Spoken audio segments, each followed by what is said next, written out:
대추가 건강에 좋다는 건 다들 아시죠? 그런데 대추랑 같이 먹으면 안 되는 음식들이 있다는 거 아세요? 잘못 조합해서 먹으면 오히려 독이 될 수 있어요. 저도 처음에는 몰랐어요. 대추는 무조건 좋은 거고 뭐랑 먹어도 다 좋을 거라고 생각했거든요. 그런데 한의학 전문가들 말을 듣고 깜짝 놀랐어요. 특정 음식이랑 같이 먹으면 영양소 흡수를 방해하거나 소화 문제를 일으킬 수 있대요.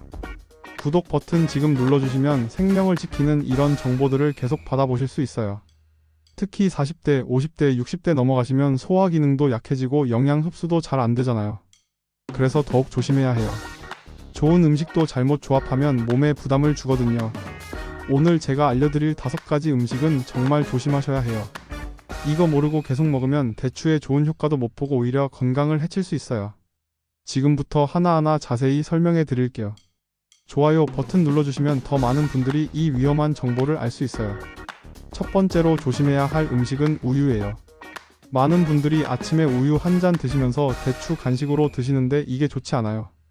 왜 그럴까요? 대추에는 비타민C가 풍부하게 들어있어요.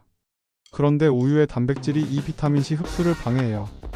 더 심각한 건 우유 속 단백질이 대추의 성분이랑 만나면 응고될 수 있다는 거예요.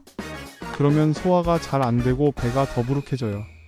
특히 나이 드신 분들은 소화 효소가 적어서 더 힘들어요.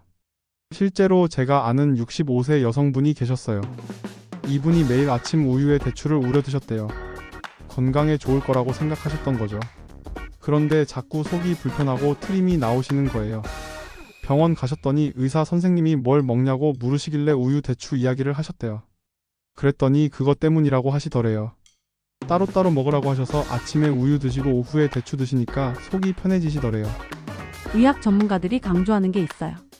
우유랑 대추는 최소 2시간에서 3시간 간격을 두고 먹어야 한대요. 그래야 각각의 영양소를 제대로 흡수할 수 있대요. 특히 비타민C는 흡수되는데 시간이 걸리니까 충분한 간격이 필요하대요. 그럼 요구르트나 치즈는 어떨까요? 이것도 유제품이니까 조심하셔야 해요. 다만 발효 유제품은 우유보다는 좀 나아요. 왜냐하면 발효 과정에서 단백질 구조가 바뀌거든요. 그래도 많이 먹지는 마시고 조금만 드세요. 두 번째로 조심해야 할 음식은 오이예요. 여름에 오이 많이 드시잖아요. 시원하고 아삭아삭해서 좋은데 대추랑은 같이 먹으면 안 돼요. 왜냐하면 오이에 아스코르비나아제라는 효소가 들어있거든요. 이 효소가 뭐 하는 거냐면 비타민C를 파괴해요. 대추의 가장 큰 장점 중 하나가 비타민C인데 오이랑 같이 먹으면 비타민C가 다 없어지는 거예요. 그러니까 대추 먹는 의미가 없어지는 거죠. 또 오이는 찬 성질이에요. 그런데 대추는 따뜻한 성질이고요. 한의학에서는 찬 성질과 따뜻한 성질이 만나면 좋지 않다고 해요. 몸속에서 조화를 이루지 못하고 소화를 방해한다는 거죠. 실제로 60대 남성분이 계셨어요. 여름에 오이 무침 드시고 후식으로 대추를 드셨는데 자꾸 배가 아프시더래요. 처음에는 오이가 상한 줄 알았는데 계속 그러니까 이상하다 싶으셨대요. 그래서 한의원 가셨더니 선생님이 오이랑 대추를 같이 먹지 말라고 하시더래요. 둘이 성질이 안 맞아서 소화가 안 되는 거래요. 그 후로 따로 드시니까 배가 안 아프시더래요. 댓글로 여러분이 겪었던 소화 문제나 궁금한 점 남겨주세요. 제가 하나하나 답변 드릴게요. 세 번째로 조심해야 할 음식은 무예요. 무도 오이랑 비슷한 이유로 안 좋아요. 무에도 아스코르비나아제가 들어있어서 대추의 비타민C를 파괴해요. 특히 생무를 대추랑 같이 먹으면 효소 작용이 더 강해요. 겨울에 무 많이 드시잖아요. 무국도 끓이고 무나물도 하고요. 김치도 무로 담그고요. 그런데 대추랑은 시간을 두고 드세요.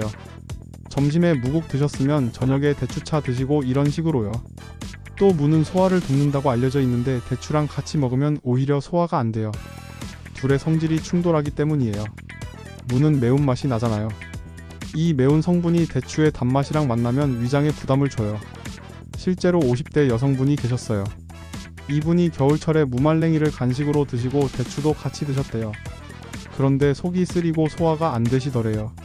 처음에는 위염인 줄 알았는데 검사해도 이상이 없었어요. 나중에 식습관을 바꿔보니까 무랑 대추가 문제였던 거예요. 둘을 따로 먹으니까 속 쓰림이 사라지셨대요. 그래서 지금은 무 요리 먹은 날은 대추를 안 드신대요.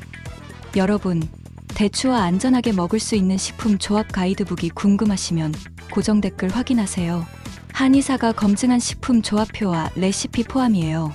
지금 선착순 200명 한정 40% 할인에 무료 배송까지 드려요. 네 번째로 조심해야 할 음식은 감이에요. 이건 많은 분들이 모르시는데 정말 중요해요. 감이랑 대추를 같이 먹으면 안 돼요. 둘 다 과일이고 몸에 좋다고 생각하시는데 같이 먹으면 문제가 생겨요. 왜 그럴까요?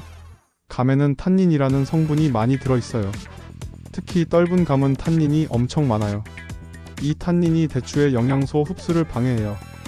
또 탄닌은 철분이랑 결합해서 변비를 일으킬 수도 있어요. 더 큰 문제는 둘 다 당분이 많다는 거예요. 감도 달고 대추도 달잖아요. 이 둘을 같이 먹으면 당분이 너무 많아져요. 그러면 혈당이 급격히 올라가요. 특히 당뇨 있으신 분들은 정말 위험해요. 실제로 70대 남성분이 계셨어요. 이분이 가을에 홍시랑 대추를 같이 간식으로 드셨대요. 둘 다 제철 과일이고 몸에 좋다고 생각하신 거죠. 그런데 혈당이 확 올라가시더래요. 병원 가셨더니 의사 선생님이 당분 섭취를 줄이라고 하셨어요. 그래서 식습관을 돌아보니까 홍시랑 대추를 같이 먹은 게 문제였던 거예요. 따로 먹으니까 혈당이 안정되셨대요. 영양학 전문가들이 말하는 게 있어요. 당분이 많은 과일끼리는 같이 먹지 말라는 거예요. 혈당이 급격히 올라갔다 내려가면 피로감이 심해지고 당뇨 위험도 높아진대요. 그래서 단 과일은 하루에 한 가지만 적당량 먹는 게 좋대요. 그럼 곶감은 어떨까요? 곶감도 마찬가지예요. 오히려 곶감이 생감보다 당분이 더 많아요. 그래서 대추랑 곶감을 같이 먹으면 더 위험해요. 명절 때 곶감이랑 대추를 같이 차례상에 올리는데 따로 드세요. 다섯 번째로 조심해야 할 음식은 녹차예요. 많은 분들이 대추차 드시면서 녹차도 같이 드시는데 이것도 안 좋아요. 녹차에는 카테킨이라는 성분이 들어있는데 이게 대추의 영양소 흡수를 방해해요. 또 녹차의 카페인이 문제예요. 대추는 신경을 안정시키는 효과가 있는데 녹차의 카페인이 이걸 방해해요. 그러니까 대추를 먹어도 효과를 제대로 못 보는 거죠. 특히 불면증으로 대추를 드시는 분들은 녹차를 피하셔야 해요. 실제로 55세 여성분이 계셨어요. 이분이 불면증으로 고생하셔서 대추차를 마시기 시작하셨대요. 그런데 효과가 별로 없으시더래요. 알고 보니 오후에 녹차를 습관적으로 드시고 계셨던 거예요. 한의사 선생님이 녹차를 끊으라고 하셔서 보리차로 바꾸셨대요. 그랬더니 대추차 효과가 확실히 나타나더래요. 잠도 잘 오시고 숙면도 하시게 됐고요. 지금은 녹차 대신 보리차만 드신대요. 그럼 홍차나 커피는 어떨까요? 이것들도 카페인이 들어있으니까 대추랑 같이 먹으면 안 좋아요. 대추의 진정 효과를 카페인이 상쇄시켜버려요. 차를 드시고 싶으시면 보리차나 옥수수 수염차처럼 카페인 없는 차를 드세요. 여기서 정말 중요한 이야기를 하나 더 해드릴게요. 대추 자체를 너무 많이 먹는 것도 위험해요. 앞서 다른 영상에서도 말씀드렸지만 정말 중요해서 다시 강조해요. 국립식품의약안전처에서 발표한 자료를 보면 말린 대추의 당분이 80%까지 올라간대요. 생대추도 25에서 35% 정도 되고요. 그러니까 너무 많이 먹으면 당분 과다로 문제가 생겨요. 서울대병원에서 발표한 연구 결과를 보면 하루 50g 이상 장기간 먹은 사람들 중에 14%가 신장 기능이 나빠졌대요. 신장이 나빠지면 정말 심각한 거예요. 투석 받아야 할 수도 있거든요. 그래서 하루에 3개에서 4개만 드세요. 이 정도면 좋은 효과는 다 보면서 부작용은 없어요. 욕심내서 많이 먹지 마세요. 좋은 게 약이지 너무 많으면 독이 돼요. 건강 전문가들이 입을 모아 말하는 게 있어요. 적당량이 가장 중요하다는 거예요. 아무리 좋은 음식도 과하면 해롭대요. 특히 당분이 많은 음식은 더욱 조심해야 한대요. 대추도 마찬가지래요. 그럼 대추를 올바르게 먹는 방법을 정리해 드릴게요. 첫째로 하루 3개에서 4개만 드세요. 이게 적정량이에요. 둘째로 우유, 오이, 무, 감, 녹차랑은 시간 차이를 두고 드세요. 최소 2시간에서 3시간 간격을 두는 게 좋아요. 셋째로 생대추보다 말린 대추가 당분이 훨씬 많다는 거 기억하세요. 당뇨 있으신 분들은 생대추로 드시는 게 나아요. 넷째로 공복에 먹지 마세요. 식사 후에 드시는 게 혈당 관리에 좋아요. 다섯째로 대추를 보관할 때 조심하세요. 대추는 습기에 약해요. 곰팡이도 잘 피고요. 밀폐 용기에 담아서 냉장고에 보관하세요. 상온에 두면 벌레도 생길 수 있으니까요.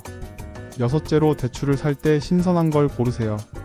색깔이 너무 진하거나 표면이 끈적끈적한 건 피하세요. 당분이 밖으로 나온 거거든요. 적당히 마르고 색깔이 고른 걸 고르세요. 그럼 대추랑 같이 먹으면 좋은 음식들도 다시 한번 정리해 드릴게요.